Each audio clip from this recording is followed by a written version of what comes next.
Hello everyone, and welcome to the most linked podcast in the world, House of Games. Today I'm joined by my host, hello! And for the first time in a long time, we have a very special guest, Miss Anna Heiberg. But before we start networking today's episode, let us hit that play button and enter this week's episode of House of Games.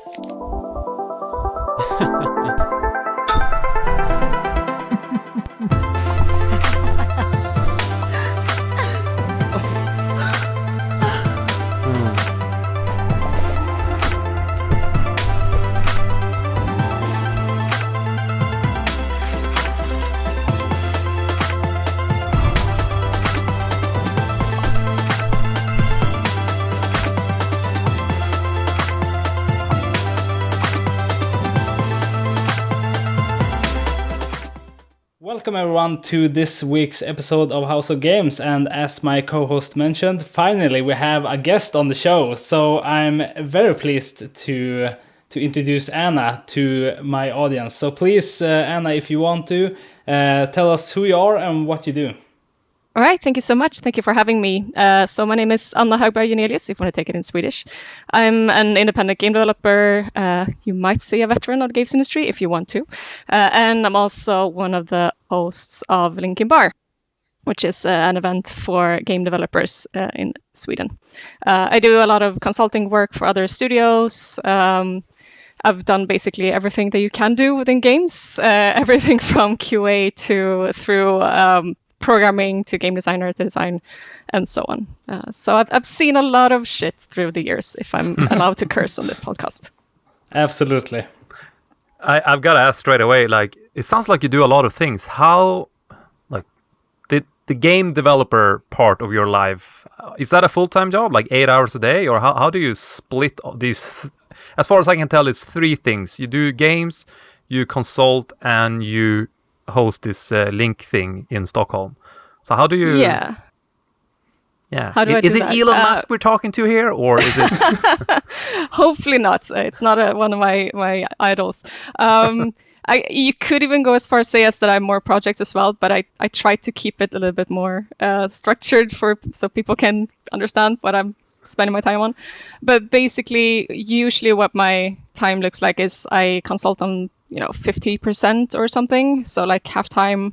Actually, my latest consulting gig was 4 days a week. So I only had 1 day a week that was quote unquote mine. But that's not my preferred setup. So usually I do it at about 50%. And then the rest of that time is spent on my own projects. Currently at Valiant, we basically have 2 projects. One that I've been working on for many years. That's called KreatureKind, which I hope to be able to release quite soon. And then I have joined up with another team that's going to develop another game within Valiant. So I'm going to be part of that team, but I'm also going to keep working on my own stuff. This is when it gets complicated. And then Linkin Bar is sort of a part-time thing, or more spare time thing, since it's more a thing where we have events every now and then. And it's a little bit of organizing, and especially if you have a sponsor, for example, it might be a little bit of extra work for a specific event, but that doesn't actually take up that much work time, so to speak. I've got to ask, since I don't think we talked to many game developers per se on this podcast. Yeah, we do, but I never asked this question. So I want to know, when you work on your own game as well, and I do as well, but when I have to do my other job, I feel like I'm missing out on hours I could spend on my own game. Do you ever feel like that? When you work on all these other things, doesn't that feel like a distraction from your baby, your game? And how do you deal with that, if you have any feelings regarding that? I think that's a very good question. And I think I've been fortunate enough to work on projects that I've really enjoyed working on. And I've been fortunate enough to be able to sort of choose projects that I've learned something from as well. So either I got better at programming, or last time I was a producer, which was the first time. So I learned a lot of how do we work with Xbox, which I now very quickly need to use for another project. So it was very hands-on knowledge that I can use right away in my own development. So I have become a better developer. I wouldn't have developed as quickly if I only worked on my own things. So there is always a silver lining. And of course, it's nice to work on my own games, but these other games are also cool. So I don't know. As long as I can work with games in some way, I'm honestly quite happy. Cool. Cool. And, as Rune said, that's a lot of hats to have for a single person, so it's quite impressive. So what started first? Was it like the game development or Linkin Bar? And could you give us like a brief, how did you get into games in the first place? Sure. So I have a bachelor's degree in game development. It's actually computer and systems design, whatever it's called, from DSV, Stockholm University. Because I've been playing games basically all my life, and then at one point it was actually my mom who recommended, like, oh, don't you want to work with games? You like games so much, why don't you work with them? So I started studying that, and actually while I was still studying, I got my first internship, and I started sort of doing some freelance stuff to just get ahead a little bit and make sure that I had a leg up when it was time to actually apply for a full-time job. So my first full-time job was at Paradox, and this is actually relevant for Linkin Bar as well, because I worked as a QA, first tester and then manager at Paradox, both for the internal development team and for the sort of production team. And one of the games, or one of the studios that we worked with, was Fat Shark. And at that point, Liam O'Neill was a QA manager for the QA team at Fat Shark. And he is now my co-host for Linkin Bar. So what happened was we had worked with each other for a couple of years, but our studios were going to go our separate ways. So we decided to just go to a bar, or actually go to a park, because this was summertime, just hang out with our teams, maybe bring some other people in from the industry, and just, have a good time. And we expected like maybe 30 people to show up or something like that. More than 100 people showed up. So we were like, wow, apparently there's something here. Cool. People actually want to hang out. So we did a couple more times that summer. This was 2014. And then we just kept doing it. So winter arrived, we went inside. When we were out in a park, we call it Linkin Park. There's a long story there as well that I can get back to. And then we went indoors, and then we called it Linkin Bar. And then we just kept hosting it because people kept showing up and people kept giving us good feedback. So, the rest is history. Cool. And I think then I guess it's in order to congratulate you on 10 years then, I suppose, if it's 2014. Thank you. Very well done. Yeah, it's coming up in 10 years, so we hope to maybe be able to do something extra this year. We'll see what plans actually pan out, but we want to do something, at least. Really cool. And I would say that actually Linkin Bar, I guess, is how I found you in the first place. I've been to a couple of events, but never met you in person, so I just gotta give kudos. It's a great event where it's just really easy to network with a lot of people with similar interests and experiences and stuff. So really interesting. Thank you. I appreciate that. So could you give what is the mission of the Link in X? And also, I'm curious, what is the story with the Link from Legend of Zelda? What's the connection there?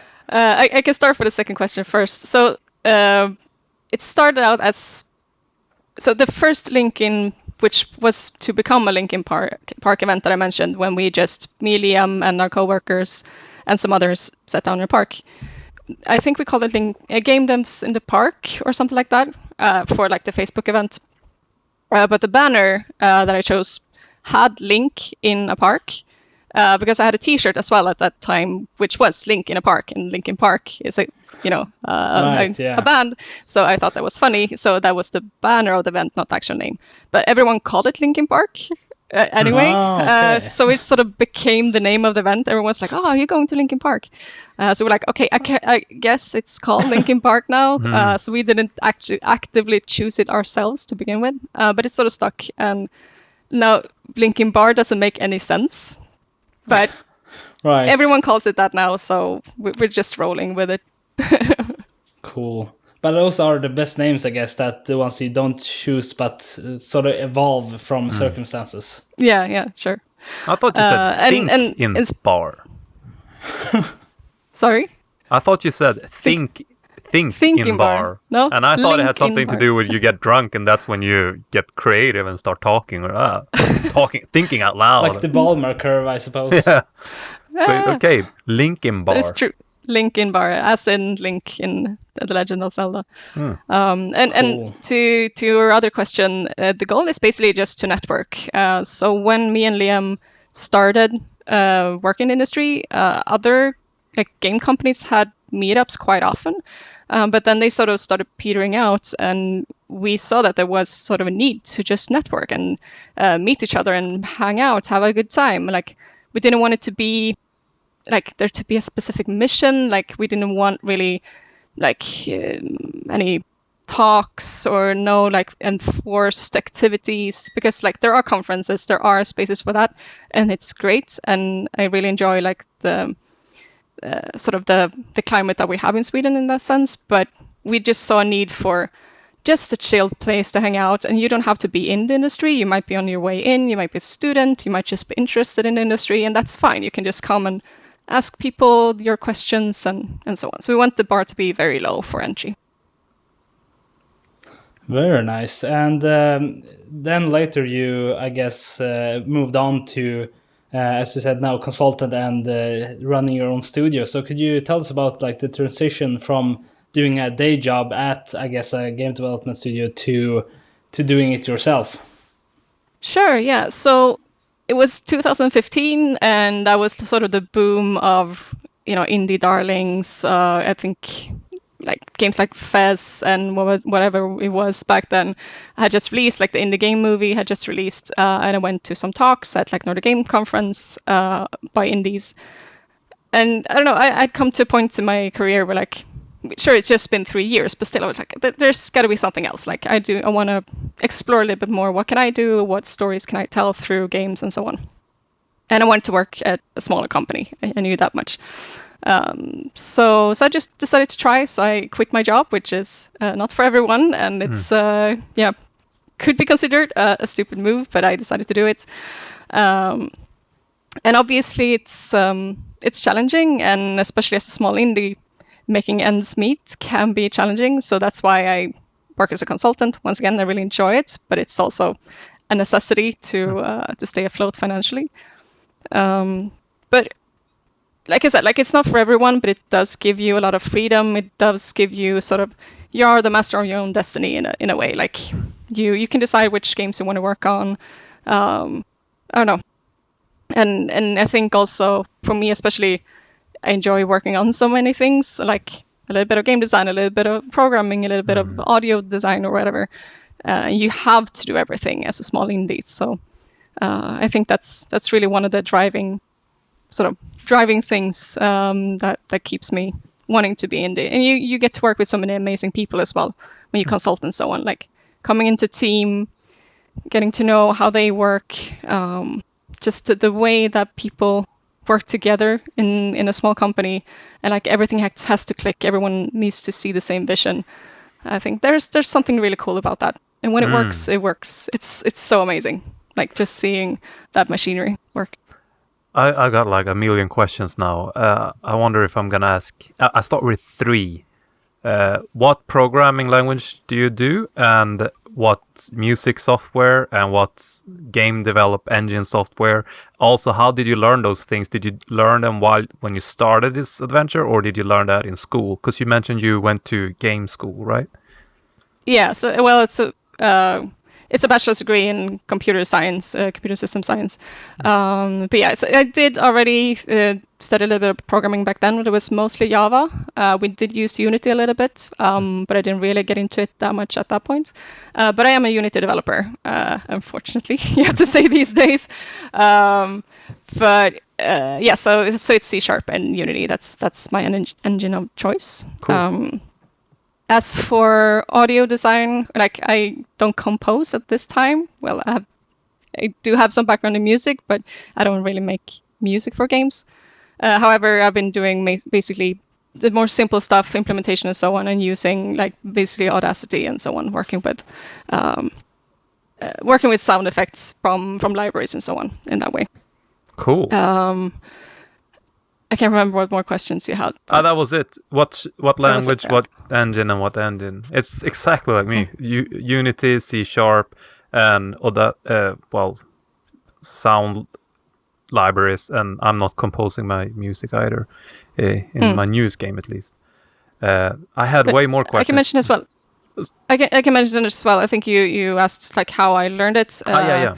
And speaking to that, I think especially Unity, it's quite easy to learn by doing, and I'm a very hands-on person in that sense. So since Unity has such great documentation, I could basically just type in my question and add Unity C# and find the answers to basically anything I wanted to know.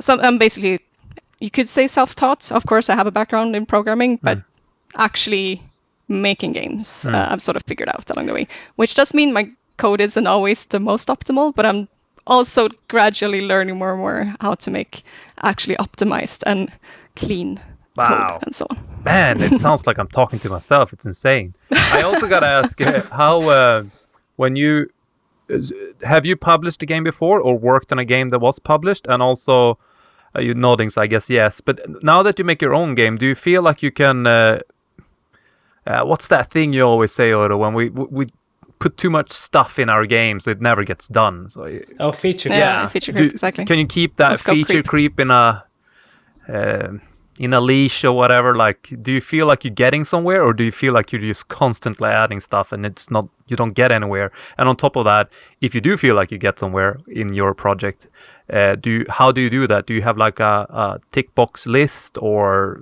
set goals for yourself, or can you describe a little bit your workflow in that sense? Sure. This is a very large question, I think. Yes, I've worked on many games that have been released. Some have been my own sort of projects, and some I've worked on in different capacities, both at Paradox and as consultant. But speaking to my own projects, I mean, I think it's very important to be very focused on your vision. Like, why are you making this project? And I think this might be a little bit easier for me because I'm making narrative-focused games primarily, not exclusively, but primarily. So it's quite clear what I want to achieve with it. I might want to tell a specific story. Like, it's, in some cases at least, a little bit less focused on perhaps the mechanics. That is not true for my current project, but we can get to that later.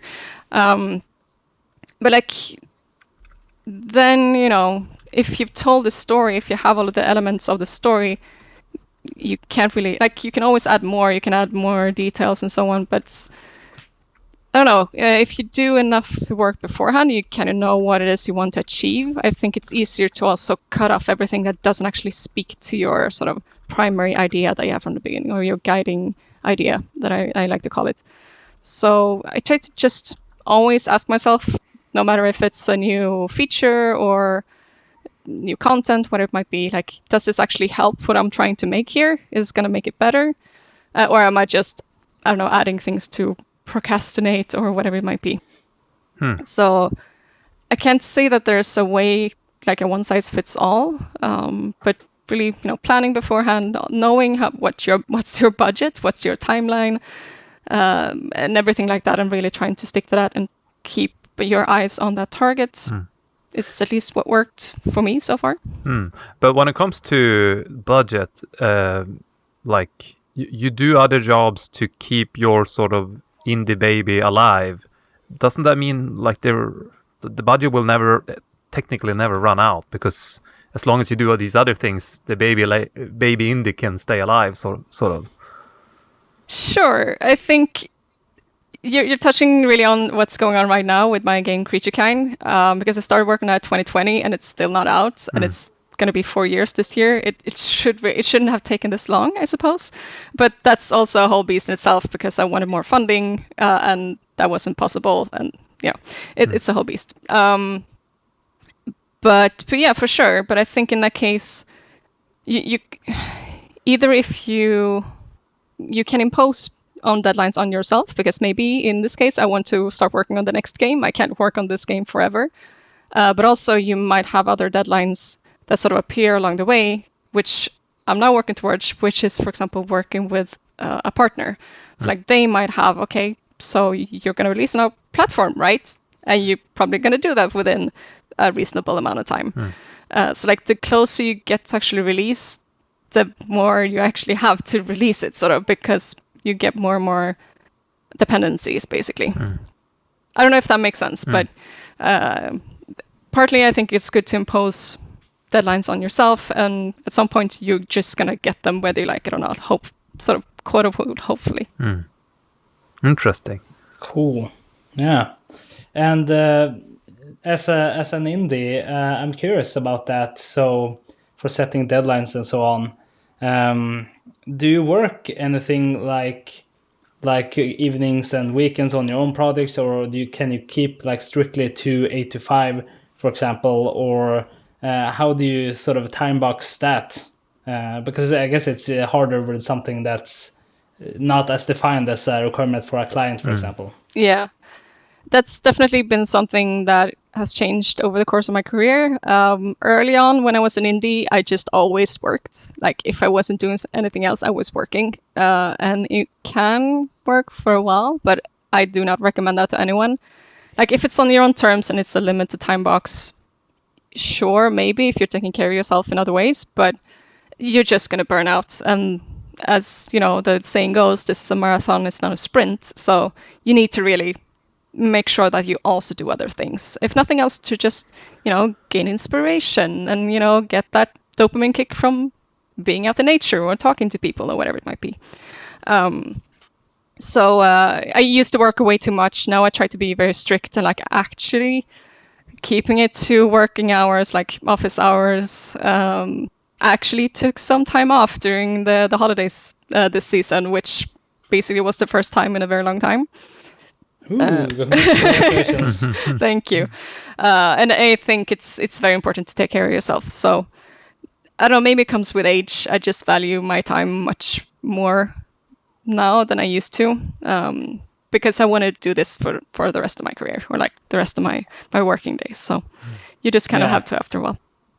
It's like that thing I read somewhere, that YOLO means something else when you're young compared to when you're old, I suppose. For sure. Like, I this is gonna get a little bit existential, but I think sometimes, like, when you're on your deathbed, are you gonna think that you didn't work enough? No, you're probably gonna think, I didn't spend enough time with my family.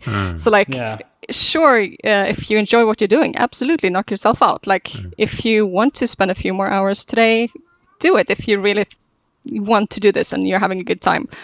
But also, like, it's good to take, I think, a step back and really look at what you value in life as well. So having a good work-life balance is key here, I think.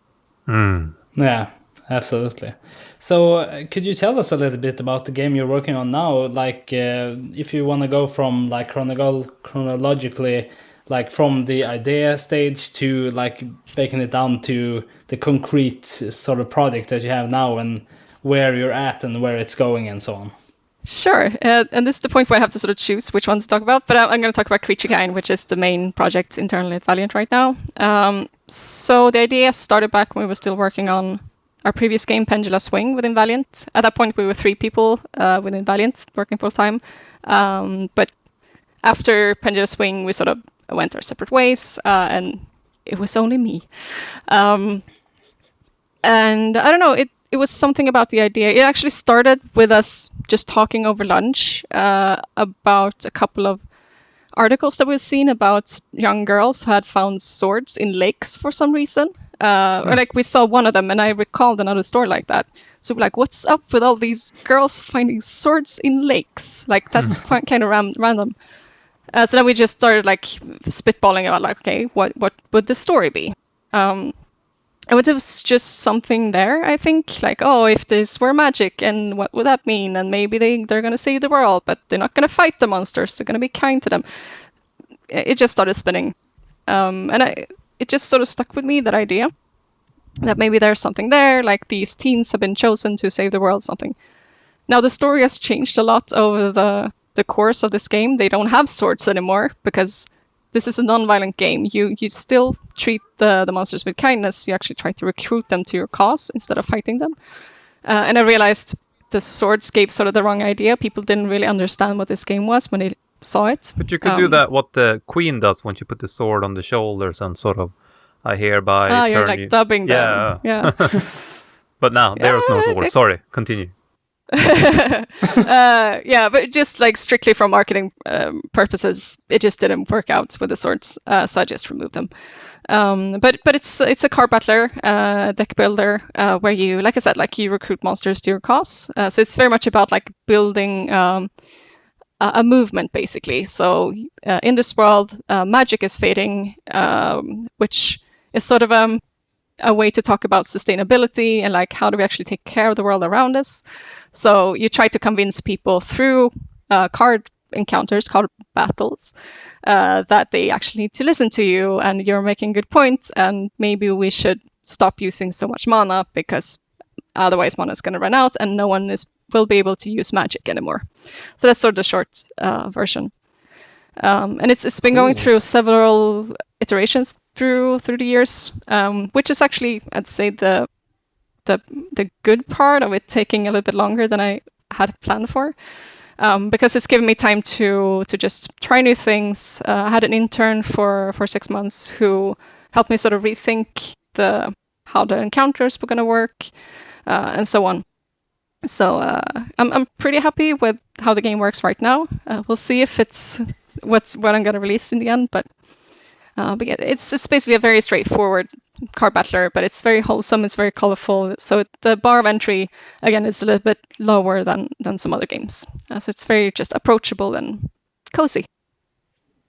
Nice. I want to ask, I was going to ask about the story, but you touched on that, about the environment. And now I got to ask something I've asked a lot of people before. And since you have developed and released games before, I'm extra curious. Like, you mentioned, for example, you got rid of the sword for marketing purposes. So it's almost like the marketing was influencing a choice of your game and changed the direction of the game. So I'm curious how much you feel like, how much do you let, let's say, the overall political and not political landscape, the social landscape outside, like how people are going to perceive your game, how much do you let that influence your choices when you develop the game, or does it at all? And also, I'm curious, like I brought this up before, when I wrote my third game, Red Colony 3 it's called, I cut out a lot of stories because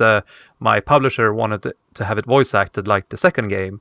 So I felt like, but I knew how much it costs to have voice actors. So I knew that I couldn't, like I wouldn't be able to, in order for the budget to cover the voice casts, I would have to cut out a lot of the story, which I did, and I really regret it now because it ended up it wasn't voice acted in the end. But the point is that I let that sort of influence the story of the game. So I was not quite pleased with how the story turned out because I missed this big part of the story. But I had to cut that out because it was too expensive. And since you have worked on games and like released proper games and so on, you have way more knowledge about these things. Do you feel like that influences you and the choices you make when you make the game?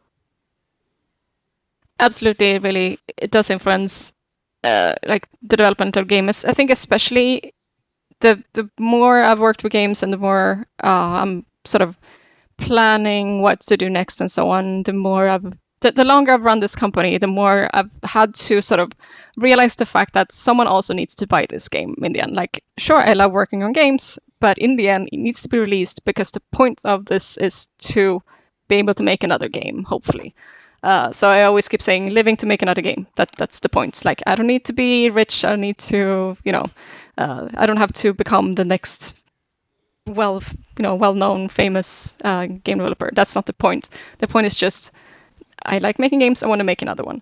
But in order to do that, because it's even for a small indie company, it's quite expensive. Like, salaries are a thing, and especially as a Swede, we are quite expensive per month. So you have to face the realities of, okay, how do you make something that people actually will pick out on, in Steam? Because I don't know what the stats are right now, but there are hundreds of games released every day. You have to just face that fact. It's the harsh reality. It is a hard landscape to launch into. And if you don't consider that at an early stage, it's just not going to work out, and you're not going to be able to keep being an indie. And it's just a rough reality. And I've been through all of the phases. Like my first solo indie title, Midwinter, it was just a game that I basically made because I needed to learn how to make a game. And I did not consider what the audience would be at all. It's just a simple little point and click game, and I made the art myself. Like, it's, if there's an audience, I would be happy, but I didn't really make it with anyone else in mind. Pendulum Swing we took maybe one step further, but it was still more a game that I wanted to make. Like, it was a story I wanted to tell in this certain way. Did not really, like, we thought about, for example, marketing assets very late. Like, we couldn't really talk about it until right before release, when we had some assets that we could use. So we did everything like a little bit backwards there as well. For KreatureKind, I'm trying to take one step further and think about the audience and the target market one step earlier as well, like thinking about that from the very beginning. Who's going to want to play this and why? How can we make marketing assets so we can actually show this and make people excited as soon as possible. So, like, you have to at least sort of go through the motions a little bit, like think about that sort of process all the way, because once again, if you don't, it's going to be a really tough time. And I know what it feels like to make a game and no one cares, and I don't want to do that again because it's heartbreaking, especially when you worked so much on it and you really enjoy this project. You hoped you created, like, you told a good story, and then it's just crickets. It's no one enjoys that. So even if you maybe change your vision a little bit based on what you think the audience is going to like, if that means that they're actually going to enjoy it instead of there only being crickets, I think everyone wins, hopefully, in the end. I hope that makes sense. Yeah, I think it's a sober view to have to look at it. Like, you want to make a game just so you can make your next game. I think I mentioned many times on this podcast, like here in Tokyo, you can go into this alley, and there's another alley, and then behind some weird thing there's a door, and you walk inside there and you're in a bar that fits 4 people, and it's like, how is this bar surviving? But then you learn that this is Tokyo. There's a 38 million people, so they always have 4 regular customers there at any hour through the day, because that's what happens when you live in a big city. And I sort of think about that when I think about making games. Like, your audience is everyone who is online, basically, who can buy your game, Steam, Switch, or whatever. But one problem with this, I think, is, for example, with my Red Colony games, they're very hentai, anime, big booby girls types of games, and that sort of attracted a certain audience. I think, though, that most of the fans I have from that really enjoyed the stories. I like to believe that's what was the main draw when people finished all the games, at least. But when I then released Knife Boy Rebooted, for example, on the Switch, a lot of those people tried it out, but it was obviously a completely different game. It has nothing in common. So it's sort of like, if I wanted to play it safe, I would just keep on making these Red Colony games. But as a developer, first of all, I don't want to be known to be the guy who just make these hentai anime games. And also, I like to make new things. Like, I'm a creative person. I want to try new things. So Knife Boy is completely different from Red Colony, and now my next game is totally different from all of that. So it's hard to bring over your audience from game to game if you change direction in what you're doing. So I guess my whole argument falls apart a little bit, that as long as you have your audience, because they won't tag along all the time. I reckon some people will tag along and see what you're up to, but still, it's on internet world, you will always find like a corner of the internet that is into your stuff, and as long as that's enough to keep you making the next game, that's a nice spot to be in. But even to get to that spot is quite hard. But I think you're speaking to something very important here, because I think you need to research beforehand if there is an audience. So like, probably there is, but in that case, how do you find them? Like, if you're gonna make this game for, like, there are probably like 2,000 people in the world who is going to enjoy this game. Okay, how do you find those 2,000 people? Like, maybe you already know them, maybe you're already in the community, then you already have a leg up in that case. But if you're like, oh, I really want to make this, I don't know, very specific train game or something that like 50 Germans is going to love, but like, okay, how do you market your game in that case? So like, maybe you can definitely make niche games, and you can make billions of dollars on that. It absolutely works, but you need to then understand how you're going to keep people engaged for decades. So it's a balance, obviously. Yeah, it's just every bone in my body hurts when I think about the harsh reality, because you would want to just make games because you love making games and just hope that it finds its way to the people who are into it. Like, but, yeah. Yeah. Like sometimes I think like, oh, this job would be great if we didn't have to sell the games. And like it's like a long time ago I worked at IKEA. Like this job would be great if it didn't have any coming customers that like messed everything up and ask questions all the time. But in the end, like that's not the world we live in. So we just have to face the reality that we are making games. We have to make money, unfortunately. Or I mean, there are studios that basically just take in grants and then they make what they want to make. But there are very few companies that can do that. Yeah, I think Valve is one of those exceptions where they can like make whatever for 15 years and then just scrap it and then whatever because they have a printing machine. They have Steam, so they don't have to care. Exactly. Yeah. Yeah. Something else that I thought about.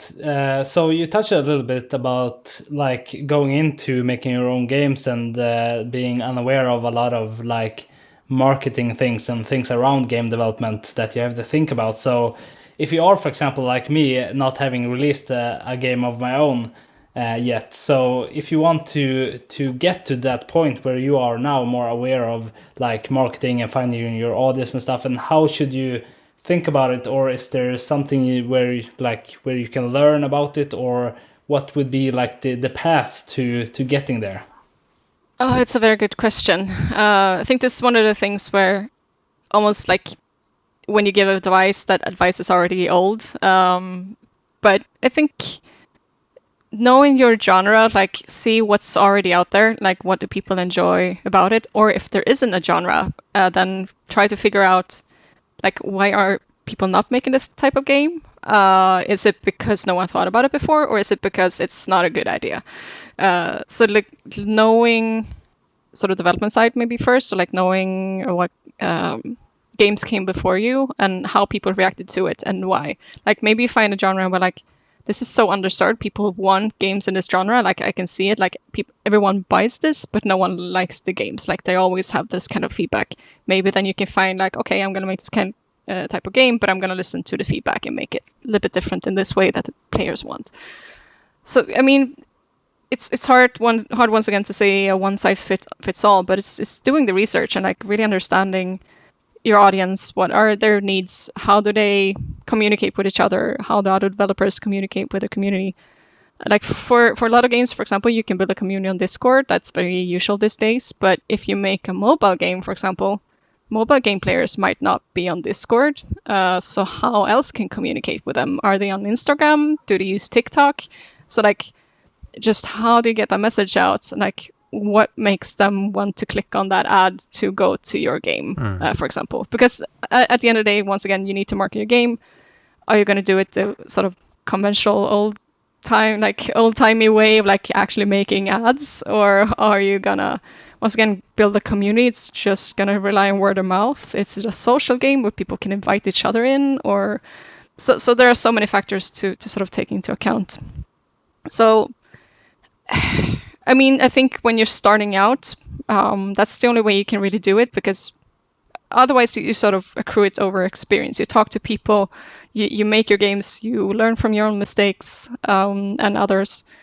But when you're just starting out, the only thing you can do is spend serious time into this and try to understand, like, and also don't try to make games for everyone. It's okay to make niche games. Like, this is a game for this audience, and make it a really good game for that audience and really see to their needs. That's perfectly fine. Yeah, I don't know if that answers the question. Yeah, but absolutely. Yeah. I think it's a really great way to think about it. And something else that you both touched on is this thing about like surviving to make another game. I just want to name drop it for our listeners. There is a really great talk on GDC called How to Survive in Game Dev for 11 Years Without a Hit. So I'll make sure to link that in the description. But I think I've seen that one as well. Yep. Yeah, it's a really, really good like presentation where the guy goes through like how he made a living and supporting his family by developing games without having like this one smash hit, but rather having, as you say, Rune, recurring customers and having this sort of like little bar with, you have your regulars, for example. I'm gonna keep developing my games for 5 more years, and then I'm gonna break his record. How to survive 12 years. I think I'm 7 years in now.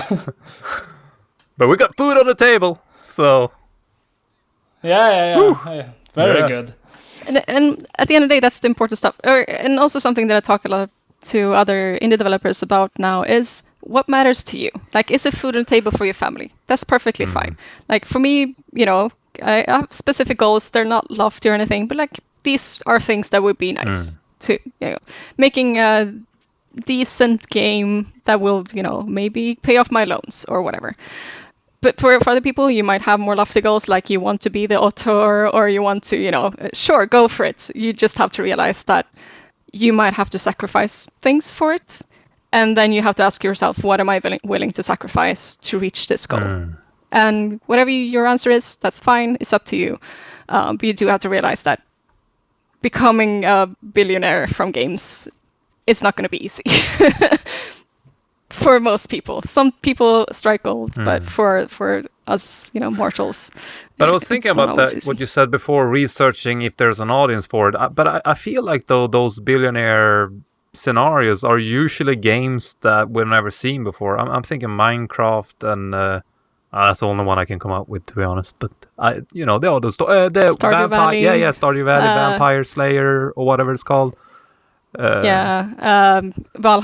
But Stardew Valley, on the other hand, it's just Harvest Moon, basically. So I wouldn't say that's like super unique. But it was just like Harvest Moon just got worse and worse and worse. It was like, that's probably a case where the developers didn't listen to the feedback. I'm a huge Harvest Moon fan. My game now is obviously inspired by Stardew Valley / Harvest Moon as well. But I feel like the Harvest Moon games just got worse and worse and worse every time. And then the Stardew Valley guy came in and just made the Harvest Moon that I feel like, personally, I've been asking for since the Super Nintendo. But nonetheless, it was a big hit. You could say that, I don't know if he researched it ahead of time, but whatever. It's like, it feels like those very unique games that we didn't think we wanted, that those are the games that become hits. But, yeah. Well, I would actually have a counterpoint to that. So that, I think, depends a little bit on what you mean by new. So in that case, Stardew Valley, for example, I think the new thing about it is that he sort of brought that genre to the mainstream. Me, for example, I played that game and I loved it, but I had never played Harvest Moon or anything like that. So I think that's also possible, where you can have like genres or subgenres that are not very popular and then bring them mainstream. I mean, take, for example, Hearthstone. I hadn't seen very many card games before that, but that sort of blew up, and suddenly everyone was into playing like cards or whatever you call it. So yeah. Honestly, I think Blizzard is a very good example in general here, because they rarely make a new game that has new mechanics that we've never seen before. But at least you can argue that this has changed over time. But at least they used to make games based on an existing, quite popular genre, and then they just perfected it. Like, World of Warcraft was not the first MMORPG by any measure, but they sort of brought it to the mainstream, you could argue. And like, for so many years, people asking, what's going to be the WoW killer? And it turned out nothing killed it. They kind of killed it themselves, you could say, but now they're sort of reviving it with seasonal discovery and stuff like that. But they just made it better than anyone else did at the time, and no one has really beat it at their own game since then. So yeah, exactly. I would agree that. I mean, that's the beauty, I think, about. Sure, it's like that meme about you're born too late to discover the world and too early to like explore the galaxies. But in between, you're born in the perfect like moment to explore dank memes and all of that. So I think there's some truth to that you can, like, there are stuff, not everybody has seen everything, and there are probably a unique idea in a lot of people that you could just bring to the mainstream somehow and flourish, hopefully. I'm curious if you, when you make your games, like I'm obsessed in trying to. I want to make something unique in my games. So let's say, for example, the game I'm working on now, it's kind of like, imagine Animal Crossing with a Black Mirror twist to it in terms of story, and it's a bit more adult. But then I have like these things that I think is very unique that I want, that I'm very proud of because they are unique. I don't know if the gamers will see these things or even care about them, but for me it's very important to have unique twists or unique things in my games that I have never seen in other games. They might exist, but I just wonder, do you feel like that when you make your games? Do you want them to be very unique in some way? It could be anything, like in terms of graphic, or if there's like a detail that you put everywhere. I don't know. Do you feel that? Sure. I think, I mean, as you know, I still have so much passion and enjoyment of this this craft of making games. Like, I don't think it's wrong at at any point or like at in any way to make, for example, like the guy in the talk that we mentioned, like to make match 3 games, because I think that's what he did. That's not wrong. Like if that's what you want to do, go for it, because obviously you can support a family on it. And I think for me personally, making something a little bit more unique that stands out is important to me personally, because it feels like you're creating something new. Like it's a piece of art. I think the games are art.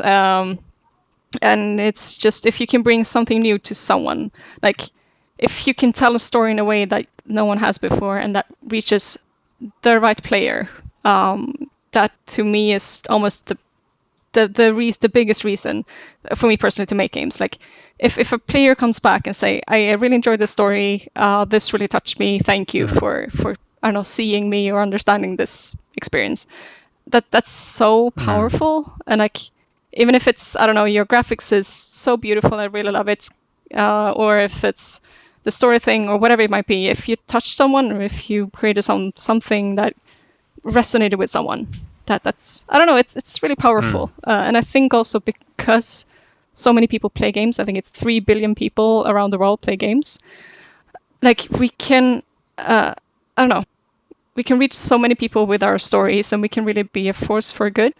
And I think that we should take that sort of responsibly, and we should really think about that when we create games. Not all games need to have a rich story. Not all games need to have a purpose or anything. I don't think so. But for me personally, like being able to use sort of the power that we have and tell a story that can maybe be part of the discussion and talk about important subjects, but maybe in a lighthearted way or something, to invite people in to discuss this.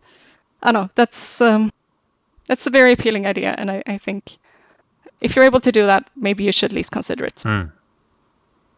Nice. And on that point, on story and narrative, so could you tell us a little bit about the writing process? Do you have one, or is it just that you have this idea in your head and then you just create the game from that and then eventually have a story, or what's the process for you?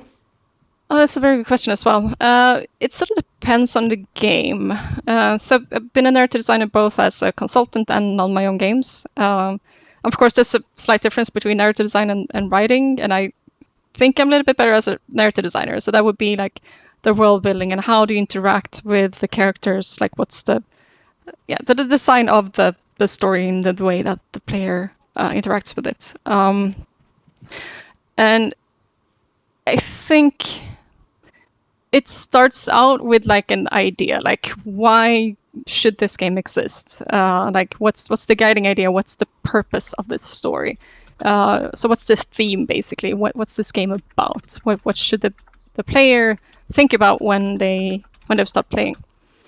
So that's sort of where it starts for me on a very, very high level, and then from that, maybe, okay, should this be a fantasy game? Should this be modern? Should there be monsters? I don't know. Like you sort of ask those questions, get those answers from it. Like, how can I best tell this story, or like convey this message? And then it sort of gets more and more granular from that. And of course, eventually you need to actually start writing it and actually put those thoughts into dialogues and, the actual text of the game. And it really depends on what type of game it is, obviously. Like Pendulum Swing, for example, which was a very narrative-focused game, it's really focused on the dialogues that you have with the characters and sort of the storylines, like the quests they send you out on and so on, and the mystery that you unravel. And then once again, like in each sort of encounter that I wrote, it had to go back to, okay, but what's the purpose? Like, why is this character here? What will the player learn here? And all need to sort of point back to the theme of the game. So to make sure that like no interaction felt like useless. You should always feel like, okay, I learned something. Okay, this gives me a new perspective on this thing. So yeah, once again, there's not a one size fits all, but I think it's important to always keep in mind what you're trying to say. Cut out all the fat. Like if this character has no purpose, it doesn't have to be there. It's like scenes in a movie. If there's no purpose to the scene, if no stakes have changed, no characters have, have had any type of development during the scene, there's no point in it, and you should just cut it. And that goes for games as well. If there's no purpose with whatever interaction you're having, just cut it, because players will want to progress. They want action. They want to reach the next thing. Especially if it's not a narrative-focused game, they definitely will not want to hear your 2,000-word backstory lore dump. They don't care. So just cut it out, basically. Yeah. That's also something like reminds me of another GDC talk. Actually, I think it was something like 50 Things I Hate About Your Game Pitch, where I think that goes with trailers and how you promote your game to a general audience as well. That for some games, like the first thing they do is like have this long exposition of the internal politics of this fictional country, and it's like I don't even know what I do in the game, or if I like the character or whatever. So it's interesting how people think about that. That to me it should be rather like a small adventure, like in a living room, and that's the whole game, rather than this whole big political thing that where I don't get like a emotional connection to any of it. And I think just tying into that as well, once again, like the harsh reality is that we are making games. They are interactive. That's what they do. So even if you're making narrative-focused games, like the gameplay, like what you do, how you interact with it, is still very important. And most players, I would argue, value the gameplay, the battles, the strategies, whatever it might be, quite highly. So like you can't forfeit sort of the game design and so on just because it's a narrative focused game. So like you have to find that balance, and like gameplay is king, unfortunately, in games. I say unfortunately, but you have to sort of remember that we are making games, and absolutely let your story take place if it's narrative focused games. But in many types of, like in many genres, people are just not going to care that much about your backstory. They just want to play and have fun. And that should be fine. And they should not have your story sort of forced upon them if they don't really care. Yeah. In my opinion.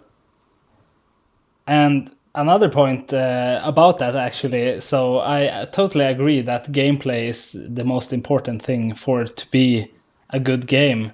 And there are a lot of games, a lot of indie games actually, that are, I guess the term now is walking simulators, where it is a story-driven games. But for me, it's just basically pushing W and then, until you eventually reach the end of the game, and there might be some puzzles in there.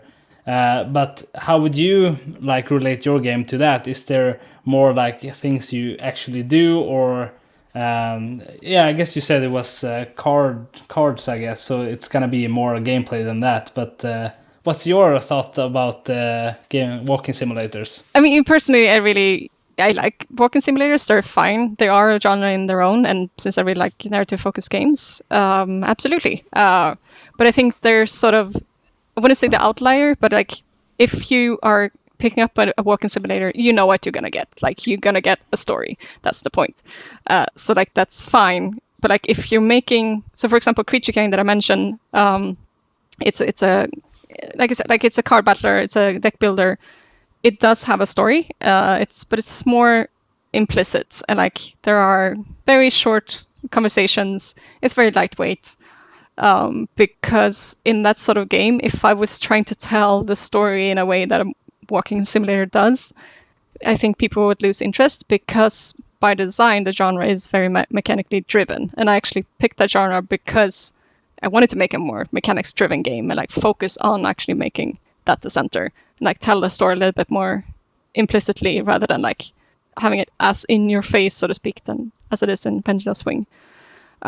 So I think, once again, like you really need to know your genre and what your players will expect from it. Like, will they expect lore dumps? Because some people love reading, and that's fine. Like, some people are okay with like maybe they play text-based games, or maybe they're really into role-playing or whatever, and like they might have other expectations than like an action RPG. Like, for example, just the difference between a sort of regular RPG and an action RPG might be very big. Like the way you should put your story like more in the background or more like can really push it to the forefront.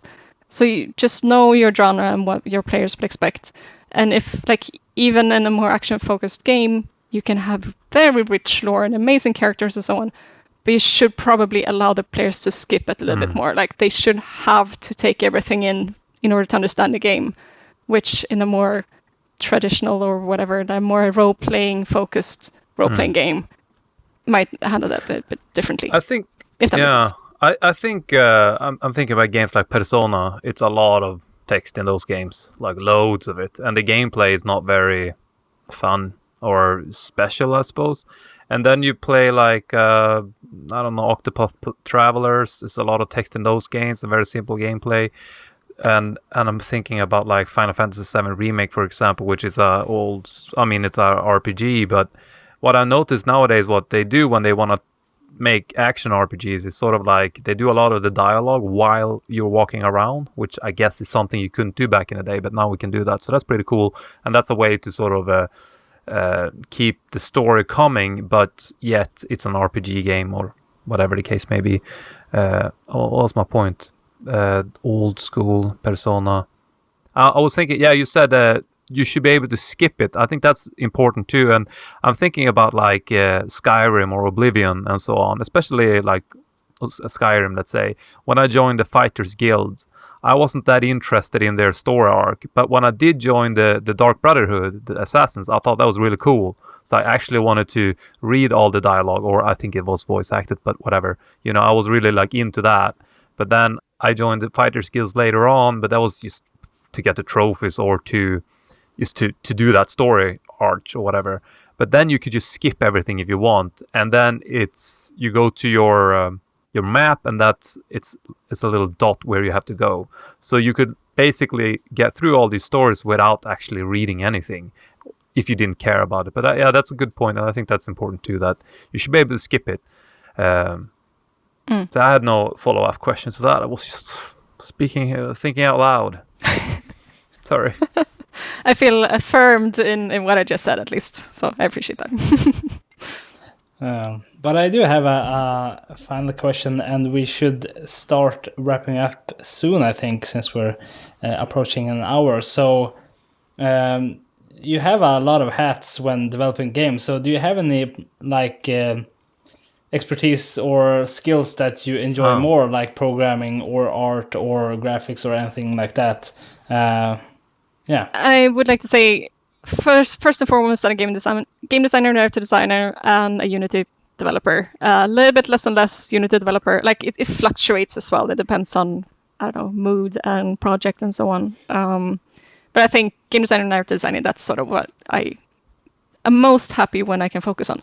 But then again, like, as I also regard myself a little bit more a narrative designer than a writer. I sound very pretentious right now, but like the more writing and the more details it gets into, the more bored I get, and the more game design veers into balancing, for example. it's just not as interesting to me anymore. And I think, to be honest, the more I can jump between these, the more happy I am as well. So it has to be a bit of a mix. Otherwise, I get bored. Nice. I think. Do you have any further questions, Rune, before we start wrapping up? I do have one more, but it's just so weird and specific. So I will ask it, and we see what happens. Please go ahead. All right. So let's say from now until 5 o'clock, you're gonna work on your game. Like, what do? Like, do you turn on your computer, you launch Unity, or do you go to your couch and, I don't know, drink a glass of wine and start writing on something? Like, how does a day look like? Rarely the second. Usually it starts with starting Unity, going into the backlog, in my case, Asana right now. Just either I am already right in the middle of something and I just pick up where I left, or it's, okay, what's the top priority? Or like, I'll be honest, sometimes it's what's the most fun, what I have to do right now, what's the most interesting. But sometimes like, okay, I don't know, I really need to finish the achievement system right now, or whatever it might be. Like, it's not the most fun, but it has to be done before launch, or before this date. Or it might be, I actually need a trailer, and these 5 things need to be fixed before I do that. So it's usually that I pick those. I say, these are the things I'm working on right now, and I pick one of them and I get to work. And of course, it depends on how many hours do I have. Will I really get into a programming task, or will I just fix some fun stuff? Because it does take a little bit of time to get into a difficult programming task. So if I know that I have like 40 minutes before I need to do this other thing, I'm not going to start on a programming task. It's just not going to happen. Then I might... It sounds like myself. It's so cool. Like, I wonder if that's how a lot of solo developers do it. Like, exactly what you just said is how I do it. If I have a lot of time, I will get into some programming, like some difficult programming. If I don't have much time, I will just pick the fun things to do. And like now I'm preparing for a demo, so I have a long list of things that has to be done for the demo. It was supposed to be out 2 weeks ago. I reckon it's going to be another month until it's done. But, you can't always hit your deadlines. Especially making a demo, man. It's basically the whole game almost. It has to be playable. But anyway, that was a good answer. Thanks for that. It was interesting. Thank you. I appreciate it. I do want to give a quick shout out, if I may, before we stop. Yes, absolutely. So we have that segment okay. where we let you market everything. Absolutely. Rune, did you have anything else before? Nope. I'm good. All right. So yes, exactly. As I was getting to. So thank you so much for taking the time to talking with us here. But as I said before we let you go, we would like you to give you the opportunity to market anything and everything you want, the games or Link to Bar or whatever you wish. So please go ahead, give us everything. There was one thing that I remember that I really need to give a shout out to, and that's a person, and he's called Tobias, and he is the one who has helped us bring Linkin Bar to Slakthuset a few years ago now. I realized I didn't mention him in my previous description, and I felt bad about that. So huge shout out to Tobias, otherwise we would not have grown to what we are today. So I'm really appreciative of that. Otherwise, you can check out my company, Valiant Game Studio, and especially my game KreatureKind, and a game that I haven't talked about, but BioSquare. I didn't talk at least in detail about it, but that we're just going to start working on quite soon, and it's really, really exciting. And of course, please feel welcome to join us at the next Linkin Bar. The next one is going to be on the 2nd of February, so I'll see you at KreatureKind then, if not before. Cool, very nice. And as the opportunity that I give all of our guests, so you have additional games that would be interesting to talk about. So I would be most happy if we could do a follow-up episode sometime and talk more about those. So that would be amazing. That sounds good. Yeah. Thank you so much for taking the time for being our guest. It was very interesting, and I hope to see you back soon. And I guess we'll see each other at that event probably, and I guess if any listeners want to talk to me, I guess I will be there as well. I'll link the event in the description. What else? Rune, do you have anything else? I just love the Slaktkyrkan, Slaughter Church. Well, what the hell is that? It's awesome. Yeah, I guess it was used to be a slaughterhouse area. Yeah. And then it was a church, maybe, connected to that. I don't know if it was ever actually a church. I don't know. Maybe it was. But it's just called the Slaughter Church. And the other venue is the Slaughterhouse, because it used to be a slaughterhouse. Yeah. Really great venue anyhow. So I hope you can make it here, Rune, at some point. Yeah, I guess that was it for our episode. Thank you everyone for listening. Send in a voicemail if you have any comments. And yeah, that's it. Thank you so much, and we will see you next week. Bye. Bye-bye.